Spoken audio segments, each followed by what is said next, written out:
My good friend Cynthia replied to my question to say that she'd been diagnosed as an introvert by a friend. Now, I don't know if, Cynthia, you meant to use the word diagnosed, if that was your friend's word, but obviously, as we know, being an introvert's not a personality flaw or a medical condition. It's just a personality type. But I do think a lot of people do see it as some sort of personality issue. And I've spoken to people who have said, don't talk about introverts. It's got a very negative connotation, and you want to stay away from it. So I decided to talk even more about it, really, because I think it's an important thing. I think around about 40% of the population would be classed as introverts. Now, the Myers-Briggs personality test or checker, grid that I've done in the past, many people have done it.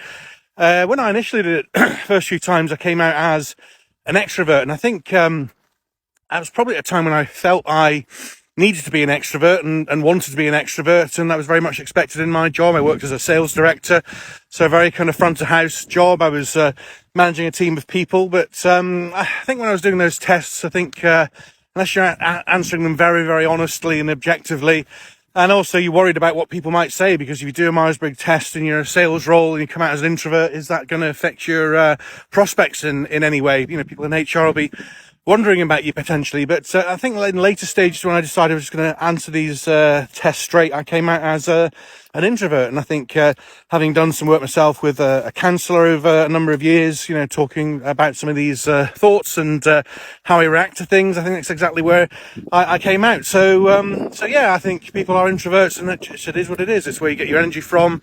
It's whether you find people and company energizing or draining. I find it draining typically. I can connect with people, but it's not something I necessarily particularly seek out in large numbers. So yeah, I don't think you can be diagnosed as an introvert. I hope that's a helpful perspective. And I think you tend to be one thing or the other. It's not a personality flaw, it's just a personality type.